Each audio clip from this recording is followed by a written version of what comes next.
Hello students, welcome to Arc institute of education. तो आज हम बात करने जा रहे हैं क्लास 12 सॉलिड चैप्टर के अंदर ऑक्टेहेड्रल और टेट्राहेड्रल के बारे में। ठीक है, तो ऑक्टेहेड्रल टेट्राहेड्रल में क्या क्या डिफरेंस होता है और वही चीज़ आज हम करेंगे। और इसमें कुछ डेरिवेशंस हैं जो कि फिर हम आने वाले लेक्चर्स में करेंगे, बट अभी सिर्फ इनकी जो बेसिक डिफरेंस है वो हमें क्लियर करना है। तो आइए सबसे पहले हम बात करते हैं ऑक्टेहेड्रल की। तो आपको याद होगा जब हमने क्लोज पैक स्ट्रक्चर्स पढ़े थे तो वहां पर जब ऑक्टेहेड्रल वाइड्स फॉर्म्ड हुए थे तो they are formed by the 6 particles, that means 6 pairs. तो वही लिखा गया it is formed by the 6 particles. आपको याद होगा उसमें 3 पार्टिकल्स नीचे वाले लेयर के थे और 3 ही पार्टिकल उसमें ऊपर वाली लेयर के थे। और उसके बीच में अगर आपको खाली जगह दिख रही हो, ये देखिए ध्यान से, इसी खाली जगह पर जो वाइड्स क्रिएट हो रहा है, खाली जगह जो क्रिएट हो रही है उसी को हम कहते हैं ऑक्टेहेड्रल वाइड्स।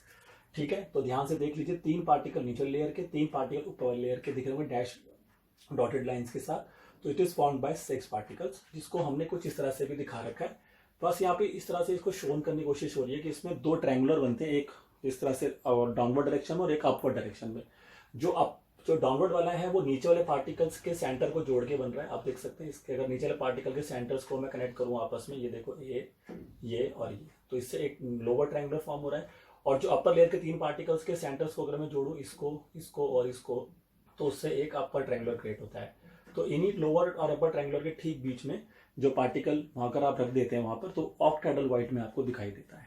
ठीक है, दूसरी बात, इसका कोऑर्डिनेशन नंबर होता है 6। Now why it's coordination number 6? Because अगर मैं यहाँ पे कोई छोटा सा पार्टिकल रख दूं, जैसे मैं आपको दिखाता हूं, अगर मैं यहाँ पे छोटा सा पार्टिकल रख दूं, ये देखिए मैं छोटा सा पार्टिकल रखा, तो ये पार्टिकल जब उसमें रख दिया जाएगा ऑक्टेहेड्रल वाइड में, तो it is surrounded by the 6 pairs. ठीक है, 3 उसके नीचे होंगे, 3 उसके ऊपर रहेंगे। तो दैट्स वाई इसका कोऑर्डिनेशन नंबर कितना है? 6 है।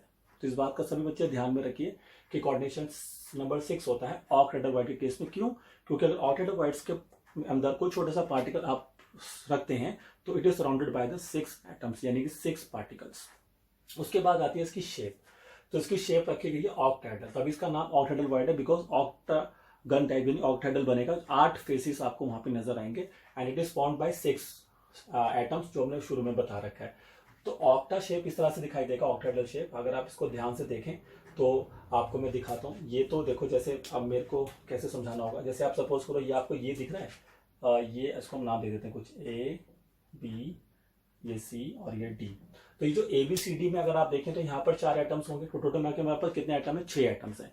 तो 6 एटम्स में से 4 एटम्स तो आपको यहाँ पे नजर आ रहे हैं। ठीक है, उसके बाद एक एटम ठीक इसके ऊपर होगा। जैसे अगर मान लो ये मेरा हाथ है, यहाँ पर हो गया ABCD, और एक एटम ठीक इसके ऊपर रखो और एक एटम मेरे हाथ के ठीक नीचे रखो और उसको उठा के फिर जोड़ो। अब जैसे देखो, अगर मैं आपको दिखाता हूँ कि ये एटम जब उसके साथ कनेक्ट होगा, अगर मैं इसको उधर कनेक्ट करता हूं, आप सोचिए कि इधर एक एटम है यहाँ पर बिल्कुल मेरे हाथ के ठीक ऊपर, उसको मैं इधर के 2 एटम के साथ ऐसे कनेक्ट कर दूं यहाँ पर, ये देखिए अगर आपको समझ में आ रहा हो, तो एक फेस मेरी तरफ से बन रहा है, देख सकते हैं, एक फेस यहाँ से बन गया, फिर एक फेस ऐसा ही यहाँ से बनेगा, एक फेस ऐसा ही यहाँ से बनेगा और एक फेस यहाँ से बैक साइड से बनेगा। देखिए तो टोटल कितने फेस आपको ऊपर दिखाई देंगे? 4।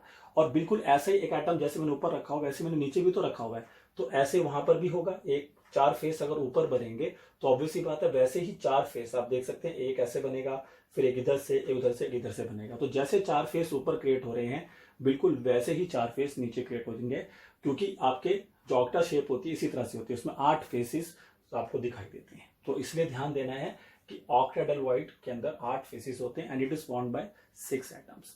उसके बाद आता है, ये बहुत इंपॉर्टेंट कॉन्सेप्ट है कि रेडियस ऑफ ऑक्टेहेड्रल वॉइड को अगर मैं स्मॉल r लेता हूं, मतलब कि जो एटम मैंने इस वॉइड में रख दिया, कोई ना कोई तो छोटा सा कोई ना कोई एटम ऐसा होगा जो कि इस वॉइड में जाके सेट हो सकता होगा। सपोज करिए उस एटम का जो रेडियस है that will be a small r, और जो एटम्स जिनसे सराउंडेड होकर बना है वो वॉइड्स, उनका कैपिटल R है। मान लीजिए एटम का रेडियस कैपिटल R है और उस वॉइड का जो उसके अंदर बैठ सकता है, उस पार्टिकल जो अंदर जाके, उस वॉइड का रेडियस स्मॉल r है, क्योंकि जितना उस वॉइड का रेडियस होगा उतना ही रेडियस का एटम वहां जाके बैठ सकता है।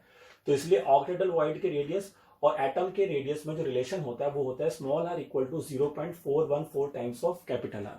ये रिलेशन आपको याद भी रखना है और इसकी डेरिवेशन भी हमारे कोर्स में है, तो वो भी मैं आपको कराऊंगा। तो अभी जस्ट मेमोराइज द रिलेशन कि what is relationship between octahedral void and the radius of the atom. उसके बाद सबसे इंपॉर्टेंट कॉन्सेप्ट ये ध्यान रखना है कि कोई सा भी यूनिट सेल अगर आप ले लें तो जितना भी उस यूनिट सेल का रैंक होता है उसमें उतने ही ऑक्टेहेड्रल वाइड्स होते हैं। फॉर एग्जांपल जैसे मैंने एफसीसी लिया, तो what is the rank of FCC 4, तो उसके अंदर ऑक्टेडावाइड्स कितने बनेंगे 4। Now what is the rank of if you take HCP, HCP का रैंक होता है 6, तो उसमें ऑक्टेडावाइड भी 6 ही बनेगी। मतलब जिस यूनिट सेल का जितना रैंक होता है उसमें उतने ही ऑक्टेडावाइड्स बनते हैं। तो ये दो बातें आपको ध्यान में रखनी है, आगे चल के हम इनका प्रूफ भी देखेंगे। तो this is the information about octahedral voids. Clear है सबको? Now go for tetrahedral voids. Here is a tetrahedral voids and it is formed by the 4 particles. ठीक है, वहां पर 6 पार्टिकल से बन रहा था ऑक्टा, टेट्रा बनता है 4 से। 4 पार्टिकल में से 3 पार्टिकल तो नीचे वाले लेयर के होंगे और 1 पार्टिकल ऊपर से सेकंड लेयर का होगा। तो उनके बीच में आप देख सकते हैं खाली जगह बन रही है, ये देखिए, ये खाली जगह उनके बीच में क्रिएट हो जाएगी। इसी खाली जगह को हम क्या बोलेंगे? टेट्राहेड्रॉइड्स। ठीक है, तो it is formed by the 4 atoms. अगर मैं इसकी खाली जगह पर एक एटम रख दूं, छोटा सा ही, देखो मैंने यहाँ पे छोटा सा एटम रख दिया, तो ये छोटा सा एटम जो मैं यहाँ पे रखूंगा, it is surrounded by the 4 particles. 3 उसके नीचे हैं और 1 उसके ऊपर है, तो इसलिए यहाँ पर कोऑर्डिनेशन नंबर कितना होगा? 4। तो याद रखिए टेट्राहेड्रॉइड का कोऑर्डिनेशन नंबर होता है 4। कई बच्चे यहाँ पे कंफ्यूजन में रहते हैं कि जैसे इसका नाम टेट्रा इसलिए रख दिया कि कोऑर्डिनेशन नंबर 4 था। सर ऐसा होता तो इसका कोऑर्डिनेशन नंबर तो 6 था, तो इसका नाम तो हेक्सा टाइप होना चाहिए कुछ। बट ध्यान रखिए कोऑर्डिनेशन नंबर पे ही नाम नहीं दिया गया है, उनकी शेप पे नाम दिया। इसकी शेप ऑक्टेहेड्रल है, दैट्स व्हाई इट इज ऑक्टेहेड्रॉइड्स। इसका शेप टेट्राहेड्रॉन है, तो इसलिए इसका शेप टेट्राहेड्रल है, और सो इसका नाम टेट्राहेड्रल है। तो नाम कोऑर्डिनेशन नंबर पे नहीं दिया गया है, इस बात में कंफ्यूजन हो जाता है कभी बच्चे को, तो ध्यान रखना है। तो इसका शेप टेट्राहेड्रॉन बनेगा। टेट्राहेड्रॉन कैसे बनता था आपको याद होगा, इस तरह से बनता है। तो इसके अंदर आपके पास ये पार्टिकल 1 और ये 2 और ये 3 और ये 4, तो यहाँ पे टोटल लगे 4 फेस होंगे। एक तो आपको इधर दिख रहा होगा, एक इधर हो गया 2, एक थोड़ा सा नीचे तरफ दिख रहा होगा 3, और एक बैक साइड पे होगा 4। तो यहाँ पे 4 फेसिस आपको नजर आएंगे टेट्राहेड्रॉन की शेप में। उसके बाद आता है रिलेशन। तो आर क्या मतलब यहाँ पर क्या होगा? रेडियस ऑफ टेट्राहेड्रॉइड, और कैपिटल आर का मतलब होगा रेडियस ऑफ एटम। ठीक है, तो यहाँ पर स्मॉल आर जो होता है 0.225 टाइम्स ऑफ कैपिटल आर होता है। यहाँ पे रिलेशन अलग है, यहाँ पे रिलेशन अलग है। ठीक है, अब जैसे मैंने यहाँ बताया था कि जितना भी रैंक ऑफ यूनिट सेल होता है उतना ही ऑक्टेहेड्रॉइड्स बनता है, लेकिन ऐसा टेट्रा के साथ नहीं होता। जितना भी रैंक होगा आपके यूनिट सेल का, उसका ट्वाइस, मतलब उसका 2 गुना आपके टेट्राहेड्रॉइड्स क्रिएट होंगे। जैसे एफसीसी का रैंक होता है 4, पर उसमें टेट्राहेड्रॉइड कितने होते हैं? 8। एससीपी का रैंक होता है 6, पर उसमें टेट्राहेड्रॉइड कितने होते हैं? 12। तो जितना भी रैंक ऑफ यूनिट सेल होगा उसका डबल ही उसमें टेट्राहेड्रॉइड्स क्रिएट होता है। इस बात का प्रूफ हम करेंगे। ठीक है, तो आई होप आपको समझ में आया होगा कि ऑक्टेहेड्रॉइड्स और टेट्राहेड्रॉइड्स के बीच में बेसिक डिफरेंसेस क्या होते हैं, जिसमें हमारे लिए इंपॉर्टेंट है ये 2 नीचे वाले, क्योंकि इनकी डेरिवेशन और इनकी जो जानकारी है उसका प्रूफ हमें चाहिए होगा ताकि हम उसको अच्छे ढंग से समझ पाए, जो कि मैं आपको आने वाले लेक्चर्स में दूंगा। तो इस बात का ध्यान रखिए, किस तरह से टेट्रा और ऑक्टेहेड्रॉइड्स दिखाई देते हैं और कैसे ये फॉर्म हुए थे, वो तो हमने क्लोज पैक सेक्शन में पढ़ी रखा है। उसके लिए आप मेरे प्रीवियस लेक्चर देख सकते हैं। ठीक है, तो आई होप आज का लेक्चर आपको समझ में आया होगा। ठीक है, पढ़ते रहिए, जुड़े रहिए हमारे साथ। कोई भी डाउट है तो हमें जरूर बताएंगे। तो मिलते हैं आपसे नेक्स्ट लेक्चर में दूसरे टॉपिक्स के साथ। Thank you.